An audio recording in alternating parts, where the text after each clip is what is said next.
Question is that the motion be agreed to, and I call the member for Goldstein. Thank you, Deputy Speaker. And Deputy Speaker, as a member for Goldstein, it's a privilege to be able to follow the previous Speaker. And the reason is because he is probably public enemy number 2 of pensioners and retirees in Australia. He's only followed, of course, by another member, the former Shadow Treasurer, who made a deliberate and malicious attack on the retirement savings and income of 1 million Australians before the last election.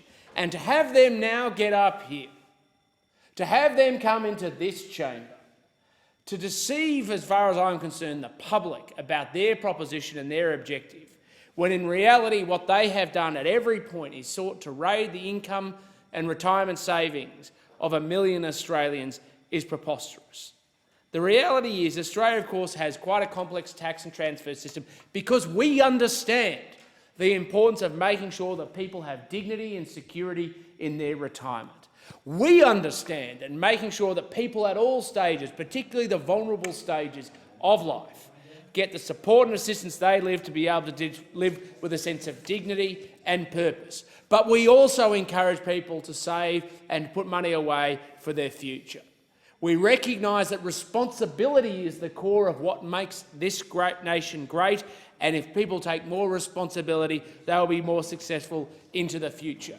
And this government, at every point, has taken practical, prudent measures to make sure that Australian retirees, pensioners, can get the assistance and the support they need. And that's why when there was a drop, a 0.5% drop across 2 months of interest rates at the start of this year, we made sure we adjusted the deeming rate to make sure that retirees and pensioners will not be left substantially out of pocket.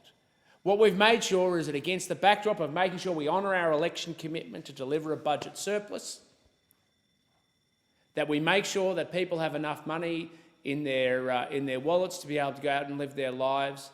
We have taken prudent and practical measures to make sure that we adjust the deeming rate to recognise the changing economic circumstances before us.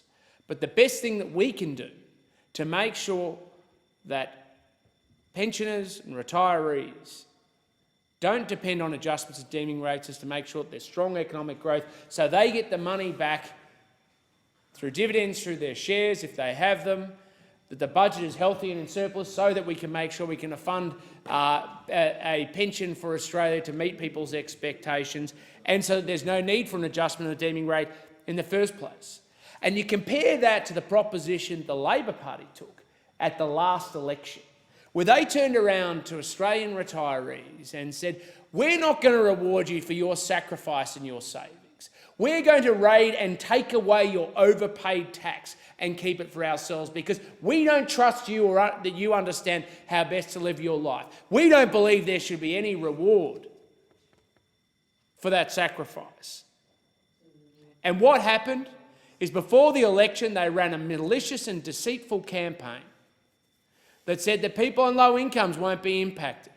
Yet post the election, we know the Leader of the Opposition has now accepted and acknowledged that they got it wrong, that many low-income Australians were going to lose a third of their income. And one of the great reliefs, sense of relief in this country after the 18th of May was those 1 million Australian retirees who woke up the next day and knew that on the 1st of July they weren't going to have a third of their income stolen from them overnight by a Labor Party government. That's the sense of relief that people saw from the election of a coalition government. Not just that we'd be in the best position to support and assist people with adjustments to deeming rates because we're running a healthy budget position against the backdrop of an economy in its 28th year of uninterrupted economic growth, but the constant fear, the elephant in the room, the discussion around all the bowls clubs of this country and Rotary clubs and Progress clubs and everywhere else of the risk of a shortened Labor government. And what have we heard in the past 48 hours? Their national president saying they didn't get it wrong and they've got to go back and hit the retirement savings of 1 million Australians once again. Well, some of us, Deputy Speaker, won't sit down and take this lightly. Some of us are going to stand up and stare down and fight every step of the way for the rights of Australians to be able to stand on their own 2 feet, to preserve their dignity, to preserve their sacrifice, to preserve their lifestyle, and to make sure that they're able to stand up against the malicious attacks of the Australian Labor Party. I think